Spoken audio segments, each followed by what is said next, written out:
Además de decírselo a la vicefiscal, terminaron encausados por concierto para delinquir, que se autoasignó casi 200 escoltas. Quiero contarles cuál es la columna que tiene tan molesta a la señora directora de la exrevista Semana. Se llama Premio a Barbosa.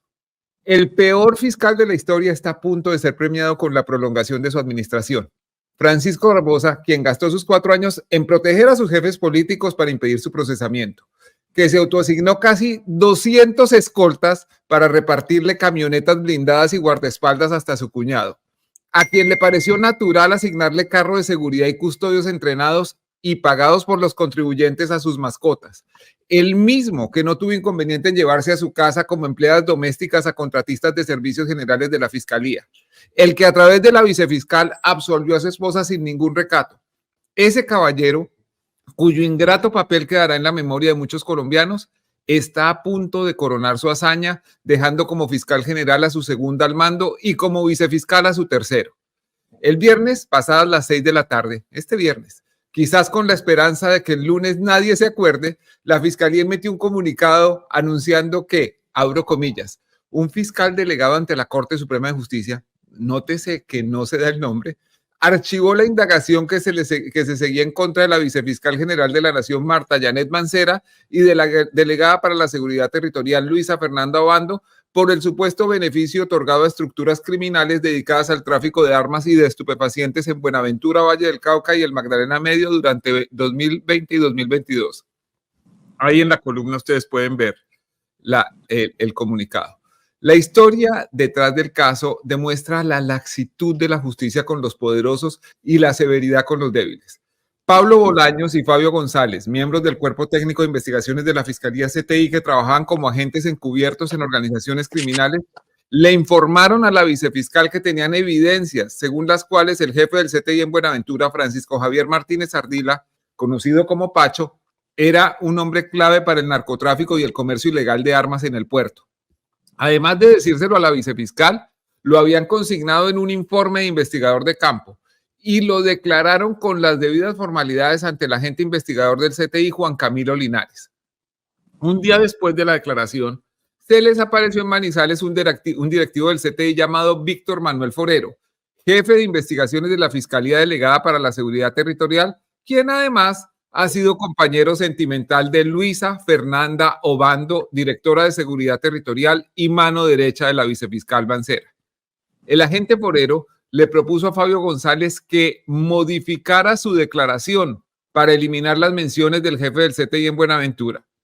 Oigan lo que le dijo.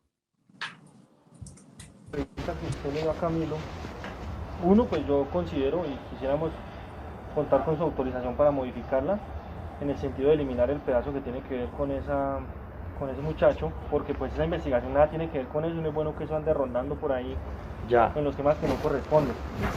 Segundo, pues es delicado el tema. Yo conozco a la persona a la que se refieren ahí, no es que sea amigo, es mucho menos, sino que lo conozco porque yo he hecho trabajos en Buenaventura y sé que él actualmente es el coordinador de la unidad local, por lo que Omar está en Buga. Entonces pues sí ha habido siempre como situaciones ahí anómalas, incómodas y rumores, comentarios que pues no se han logrado materializar en algo como más puntual, sí, ya con lo que usted refiere. ¿Tú lo conoces? Sí, claro, Pacho, yo lo conozco. Claro, Pacho. No. Sí, con decirle que ya le dicen Pacho malo, hermano. Bueno, pues los denunciantes terminaron encausados por concierto para delinquir con fines de narcotráfico. El señor Forero, a quien ustedes acaban de oír diciendo que tienen que cambiar la declaración que habían entregado, sigue siendo uno de los consentidos del CTI. La directora Obando y la vicefiscal Mancera fueron absueltas antes de ayer, el viernes, por comunicado. Detrás de la decisión está Víctor Andrés Salcedo Fuentes, fiscal 12 delegado ante la Corte Suprema. Él mismo, a quien el fiscal Francisco Barbosa le asignó este mes el caso en contra del expresidente Álvaro Uribe para continuar la maniobra dilatoria que conducirá a la prescripción. Sin embargo, Salcedo se tuvo que declarar impedido cuando se conoció la prueba de que había opinado a favor de su investigado. El fiscal Salcedo no llamó a los agentes del CTI a diligencia de ampliación de denuncia para que pudieran mostrar, comillas, documentos, informes, videos, fotos, bitácoras de agencia encubierta y audios, entre otros, cierra comillas. Simplemente lo citó a declaraciones juradas para luego archivarle el proceso a quien en la práctica es su jefa. Salcedo llegó a este cargo en la Fiscalía llevado por Gabriel Ramón Jaimes, coordinador de fiscales delegados ante la Corte.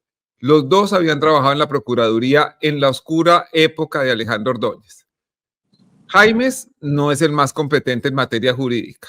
Concursó para ser magistrado de tribunal. Por favor, si me puedes poner el gráfico con los resultados.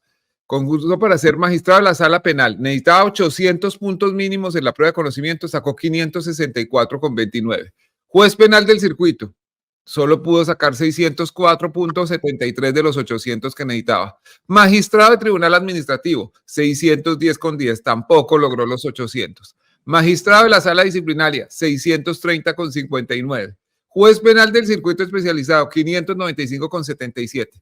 Esta lumbrera, pues no lo pudieron nombrar en ninguno de esos cargos y terminó siendo nada menos que director de la unidad de fiscales delegados ante la Corte. Barbosa lo rescató de un cargo menor en un pueblito de Cundinamarca para convertirlo en la tercera persona más poderosa de la fiscalía. La fortuna que ya le sonreía se multiplicó para Gabriel Ramón Jaimes con la designación como fiscal a cargo del caso Uribe. 45 días después de ser asignado, el defensor del pueblo Carlos Camargo nombró a Ruby Cecilia Durán, la esposa de Gabriel Jaimes, en un alto cargo en la entidad, directora nacional de recursos y acciones judiciales de la Defensoría del Pueblo. Ahí no terminaron las recompensas. En mayo de 2022, 3 meses antes de la finalización del gobierno de Iván Duque, la hija de la doctora Ruby e hijastra de Jaimes, Jessica Orduz Durán, fue nombrada en Nueva York como segunda secretaria de la Embajada de Colombia en Naciones Unidas, cargo en el que permanece hoy. Gabriel Ramón Jaimes será el vicefiscal general de la Nación cuando Marta Mancera acceda a la codiciada interinidad por la que tanto ha luchado el fiscal Barbosa. La Corte Suprema tiene hace 4 meses la terna para escoger fiscal general, pero sigue dando largas. Este lunes, mañana, volverá a oír a las candidatas para seguir quemando tiempo. Con la Operación Tortuga, varios magistrados quieren devolverle a Barbosa los favores burocráticos recibidos.